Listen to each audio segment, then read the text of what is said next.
కల్కితో కబుర్లు, సరదాగా కాసేపు. Like, share and subscribe.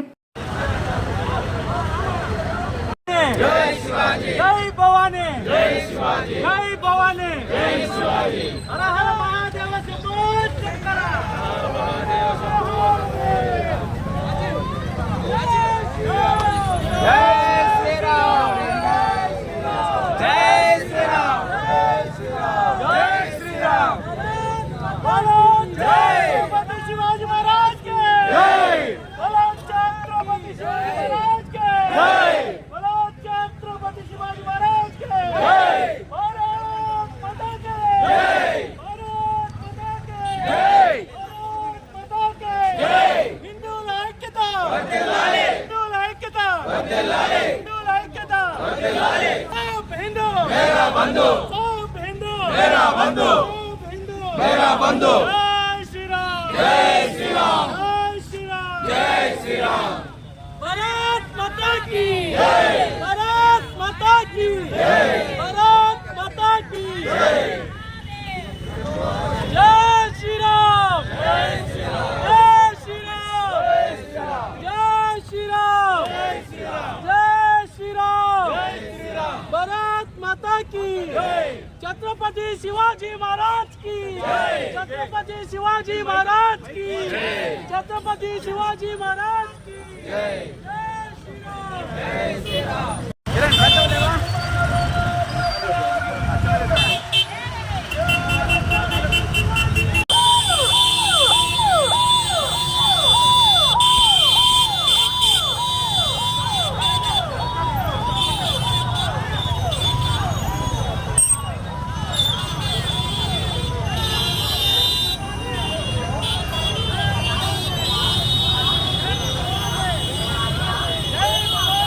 Chhatrapati वीर शिवाजी महाराज की जय. हर नमः पार्वती पतये. हर हर महादेव.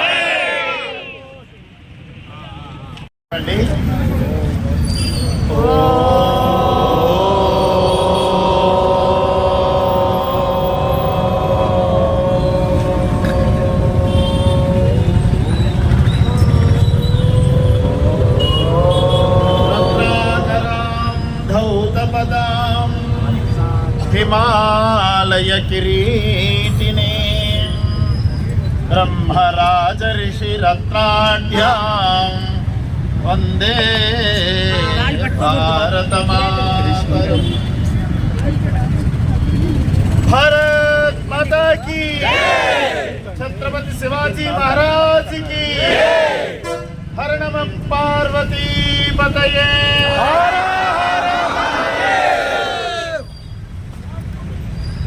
హిందూ బంధువులారా, అక్షరాలు బ్రతికాము అనేటువంటి విషయం కాదు. బ్రతికిన కాలంలో మన ధర్మానికి, మన దేశానికి, మన దైవానికి ఏమి సేవ చేశామనేటువంటిదే ముఖ్యమైనటువంటి విషయం. ఆ విధంగా మన ధర్మాన్ని ప్రతిష్ఠింపజేసి, మన దైవాల్ని ప్రతిష్ఠింపజేసి, విశాలమైనటువంటి సువిశాలమైనటువంటి హిందూ సామ్రాజ్యాన్ని ప్రతిష్ఠింపజేసినటువంటి ఏకైక చక్రవర్తి మన శివాజీ చక్రవర్తి. ఆ విధంగా వారు బతికింది అల్పకాలమే చెప్పాలి అంటే. 1630లో జన్మించినటువంటి శివాజీ చక్రవర్తి 1680లోనే, అంటే 50 సంవత్సరాలు పైచిలకు కొన్ని నెలల్లోనే వారి జీవితానికి ముగింపు జరిగింది. కానీ ఈ దేశంలో హిందూ సామ్రాజ్యాన్ని స్థాపించడానికై ఆ అల్పకాలంలో, అంటే 50 సంవత్సరాల్లో 27 సంవత్సరాలు అనేక యుద్ధాలని చేశారు. 27 సంవత్సరాలు అవిశ్రాంతంగా యుద్ధాలను చేసి 1200 కిలోమీటర్ల విస్తీర్ణం కలిగినటువంటి, అంటే పూణే దగ్గర నుండి మద్రాసు వరకు 1200 కిలోమీటర్లు విస్తీర్ణం చేసినటువంటి సువిశాలమైనటువంటి రాజ్యాన్ని స్థాపించి 300 కోటలను జయించి సువిశాలమైనటువంటి హిందూ సామ్రాజ్యాన్ని స్థాపించినటువంటి ఏకైక చక్రవర్తి మన శివాజీ చక్రవర్తి. ఆయన యొక్క తల్లి జిజియాబాయి, తండ్రి సాహాజీ. మరి సాహాజీ దగ్గర మనం పిల్లలుగా ఉండి ఇంకా ఆడుకొని పాడుకొని ఉండేటువంటి కాలంలో 14 ఏళ్ల వయస్సుకే మొత్తం సమస్త యుద్ధ కళలను నేర్చుకొని హరివీర భయంకరుడుగా పరాక్రమవంతుడిగా తయారయ్యాడు శివాజీ చక్రవర్తి 14 సంవత్సరాలకే. 17వ సంవత్సరంలోనే శత్రువుల పైన దండయాత్రలు చేసినటువంటి కీర్తి ప్రతిష్ట మన శివాజీ చక్రవర్తిది. ఆ విధంగా తల్లి అయినటువంటి జిజియాబాయి దగ్గర భారతము, భాగవతము, రామాయణము, ఇతిహాసాలు మొదలైనటువంటి హిందూ ధర్మానికి సంబంధించినటువంటి సమస్త చరిత్రలను కథల ద్వారా, ఆ సాహిత్యం ద్వారా విని అనేక విధాలైనటువంటి దేశభక్తిని, ధర్మ నిరతిని, స్త్రీల యందు గౌరవ భావాన్ని, మాతృమూర్తిత్వాన్ని, అదేవిధంగా పరమత సహనాన్ని, ధర్మాన్ని, నీతి శాస్త్రాలను, అదేవిధంగా రకరకాలైనటువంటి ధార్మిక విషయాలన్నింటినీ ఆ 14 సంవత్సరాలలోపే తనలో జీర్ణించుకొని నిజ జీవితంలో ఆ హిందూ ధర్మం యొక్క సనాతన ధర్మం ఏదైతుందో ఆ ధర్మాన్ని నిజ జీవితంలో ఉట్టిపడేటట్లుగా ఆదర్శమూర్తిగా ఆచరించినటువంటి వాడు మన శివాజీ చక్రవర్తి.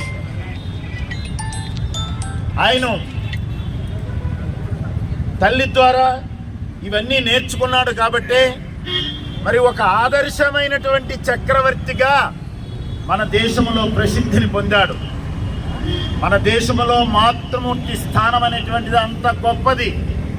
తల్లిదండ్రులు ఆదర్శమూర్తులైతే తనయులు కూడా చాలా గొప్ప ఆదర్శమూర్తులు కాగలుగుతారు అనేటువంటి ఆదర్శాన్ని మనం శివాజీ చక్రవర్తి ద్వారా, వారి తల్లిదండ్రుల ద్వారా, సాహాజీ జిజియాబాయి ద్వారా మనం తెలుసుకోవాల్సి ఉంటుందన్నమాట. అంతేకాదు శివాజీ యొక్క ఆదర్శ జీవితం ఎటువంటిది అంటే ప్రజల కోసమే ప్రభువు, తన యొక్క భోగభాగ్యాలకు విలాసాలకు కాదు అనేటువంటి స్లోగన్ని తన నిజ జీవితంలో ఆదర్శవంతంగా ఆచరించి చూపించినటువంటి వాడు శివాజీ చక్రవర్తి. ఈనాడు మన ప్రభువులు, పాలకులు శివాజీ చక్రవర్తి దగ్గర నుంచి ఈ ఆదర్శాన్ని నేర్చుకొని మనల్ని పరిపాలించవలసినటువంటి అవసరం ఎంతైనా ఈ నాయకులందరికీ ఉన్నది. ప్రభు అంటే ప్రజల కోసం బ్రతకాలే తప్ప తన పరివారం కోసం బ్రతికేటువంటి వాడు ప్రభువు కాదాలడు. పరివారాన్ని త్యజించి, పరివారాన్ని త్యాగం చేసి ఒక శ్రీరామచంద్రుడిలాగా, ఒక శివాజీ చక్రవర్తిలాగా ప్రజలకై తన యొక్క జీవితాన్ని అంకితం చేసేటువంటి వారే నిజమైనటువంటి ప్రభువులు. అదేవిధంగా ఉత్తరప్రదేశ్లో ఒక వెలిగి అందరికీ వెలుగును చూపిస్తున్నటువంటి మన యోగి గారు కానీ ప్రజలకై తన ప్రభుత్వాన్ని పరిపాలించి ప్రజల యొక్క హితానికే తన శ్వాసను సమర్పిస్తున్నటువంటి గొప్ప నాయకులు. వారికి స్ఫూర్తి మన శివాజీ చక్రవర్తి అనే విషయంలో ఎటువంటి సందేహం అనేటువంటిది లేదు. అందువల్లనే ప్రియాత్మీయ హిందూ బంధువులారా, ఈరోజు దేశంలో ఏ చక్రవర్తి యొక్క మూర్తులు కూడా, విగ్రహాలు కూడా మనకి ఎక్కడికి కనిపించవు. దేవతామూర్తులు కనిపించవచ్చు, లేదు రాజకీయ నాయకుల యొక్క విగ్రహాలు మన ఇష్టాసారంగా పెట్టుకోవచ్చు. కానీ ఏనాడో కొన్ని శతాబ్దాల పూర్వం పరిపాలించినటువంటి మన హిందూ రాజుల యొక్క చరిత్రలు, వారి యొక్క విగ్రహాలు, వారి యొక్క మూర్తులు ఎక్కడైనా నడి రోడ్డుల్లో కనిపిస్తాయి అంటే అది మొట్టమొదటి స్థానం శివాజీ చక్రవర్తిదే ఈ దేశంలో. కేవలం వచనం ఇప్పుడు విన్నారు, చాలా అద్భుతంగా ఉంది. మన బజరంగీలో హిందూ చైతన్య వేదిక కార్యకర్తలందరినీ ఎంతో ఉత్సాహపరిచింది. ఇప్పుడు హిందూ చైతన్య వేదిక ప్రాంత సహకార్యదర్శి శ్రీ బండి బాలాజీ గారు 5 నిమిషాలు మాట్లాడారు. బలో భారత్ మాతా కీ జై, భారత్ మాతా కీ జై, జై శ్రీరామ్, జై జై శ్రీరామ్, జై శ్రీరామ్, జై జై శ్రీరామ్. గో మాతా కీ జై, గో మాతా కీ జై, గంగా మాతా కీ జై, గంగా మాతా కీ జై, తులసి మాతా కీ జై, తులసి माता की जय, श्री रामचंद्र प्रभु की जय, कृष्ण प्रभु की जय, बोलो भारत माता की जय. जय श्री राम. జై శ్రీరామ్. స్వామీజీ వారు పఠించినటువంటి శివాజీ గురించి అనేకమైనటువంటి సూక్ష్మమైన విషయాలన్నీ కూడా మనకు తెలియజేశారు. వీటన్నిటితో పాటు శివాజీ మన దేశాన్ని ధర్మాన్ని కాపాడడానికి శివాజీ ఏ విధంగా అయితే కృషి చేశారో అదేవిధంగా మనం కూడా కృషి చేయాలని స్వామిని మనకు మార్గదర్శనం చేశారు. అంటే మనం హిందూ ధర్మంలో ఒక విషయాన్ని నమ్ముతాం, కర్మ ఎవరిని వదిలిపెట్టదు అని. ఈ కర్మ ఎవరిని వదిలిపెట్టదు అనే దానికి ఉదాహరణ ఆ కాలంలో ఉన్నటువంటి ఔరంగజేబు, బాబరు, వాడు, వీడు, హుసేన్ ఎవరైతే ఉన్నారో వాళ్ళందరూ కూడా జన్మ మార్చి మళ్ళీ ఇప్పుడు పుట్టారు. అదే అకృత్యాలు ఈ పొద్దు కూడా భారతదేశం మొత్తం మీద కూడా మన కళ్ళ ముద్ర మనకు కళ్ళకు కట్టినట్టు చూపిస్తున్నారు. అలాగే శ్రీరాముడు, శ్రీకృష్ణుడు, ఛత్రపతి శివాజీ, రాణా ప్రతాప్జీ అనేటువంటి మహారాజులు ఎవరైతే ఉన్నారో వాళ్ళు కూడా చరిత్రలో తిరగ పుట్టినారు. ఇప్పుడు భారతదేశం మొత్తం మీద కూడా అలాంటి మహారాజులు ఉన్నారు, అలాంటి చక్రవర్తులు ఉన్నారు, అలాంటి నీతిమంతులు ఉన్నారు. కాబట్టి కర్మ ఎవరిని వదిలిపెట్టలేదానికి ఇంతకంటే ఉదాహరణ లేదు. ఛత్రపతి శివాజీ మహారాజ్ ఏదైతే సంరక్షించినాడో ఈ పొద్దు మన కళ్ళ ముందర అవే సంరక్షించడానికి కావాల్సిన శక్తి సామర్థ్యం కోసమే మనకు 1925లో రాష్ట్రీయ స్వయం సేవక సంఘం ఒక సంస్థను ప్రారంభించారు. కాబట్టి ఈ సంస్థ ప్రారంభించినప్పటికీ 100 సంవత్సరాలు పూర్తయినప్పటికీ కూడా మనం ఇంకా మనకు ఉన్నటువంటి ఆ పొద్దు ఛత్రపతి శివాజీ ఆవుని రక్షించాడు, భూమిని రక్షించాడు, దేవాలయాన్ని రక్షించాడు, ధర్మాన్ని రక్షించాడు. ఈ పొద్దు అవన్నీ కోల్పోయే పరిస్థితికి వచ్చింది. కారణం ఏమిటంటే ఈ 75 సంవత్సరాల్లో మనల్ని పరిపాలించినటువంటి రాజకీయ వ్యవస్థ ద్వారా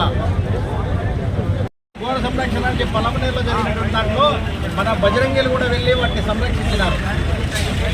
కాబట్టి అలాగే ధర్మాన్ని కాపాడాలంటే కూడా మనం మరో ఛత్రపతి శివాజీ లాగా తయారు కావాల్సి ఉంటుంది. ఈ ఒకరు ఇద్దరు ఛత్రపతి శివాజీ వల్ల సరిపోదు. కాబట్టి ఈ దేశాన్ని ధర్మాన్ని కాపాడాలంటే మరో ప్రతి ఇంటికి కూడా ఒక ఛత్రపతి శివాజీ తయారు కావాల్సిన అవసరం ఎంతైనా ఉన్నది. అంటే మనకు 5 విషయాలు స్పష్టంగా ఉన్నాయి. మన దేశాన్ని, ధర్మాన్ని, దైవాన్ని కాపాడుకుంటే 5 విషయాలు స్పష్టంగా మనం కాపాడుకునే విషయాలు ఉన్నాయి. ఒకటి, భూరక్షణ చేసుకోవాలి. దేశాన్ని ఆక్రమించడానికి కావాల్సిన వ్యవస్థ ఏర్పాటు చేసుకున్న వాళ్ళని భూరక్షణ ద్వారా మన దేశాన్ని, మన భూమిని కాపాడుకోవాలి. ఈ మాతృభూమి, ధర్మభూమి, దైవభూమి, కల్పవృక్షము. కాబట్టి ఈ భూమిని భూమాత అంటాము.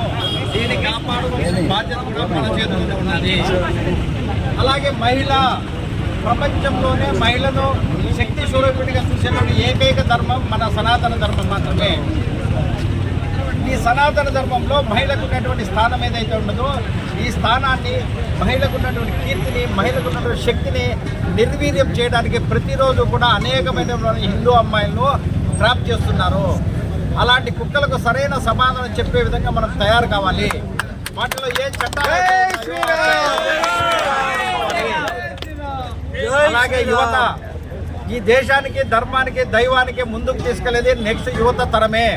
ఆ తరాన్ని నాశనం చేయడానికి అనేక విధమైనటువంటి కుహనా శక్తులు అయితే ఉన్నాయో డ్రగ్స్ రూపంలో, సినిమాల రూపంలో, అశ్లీల రూపంలో అనేక విధాలుగా చెడగొడుతున్నారు. వాళ్ళందరినీ కూడా సరైన క్రమశిక్షణలో పెట్టడానికి బజరంగ్ దళ్ వాళ్ళు కూడా అనేక సమావేశాలు నిర్వహించి ధర్మ మార్గంలో వాళ్ళు నడిచేటట్టు మనం కూడా కృషి చేయాలి.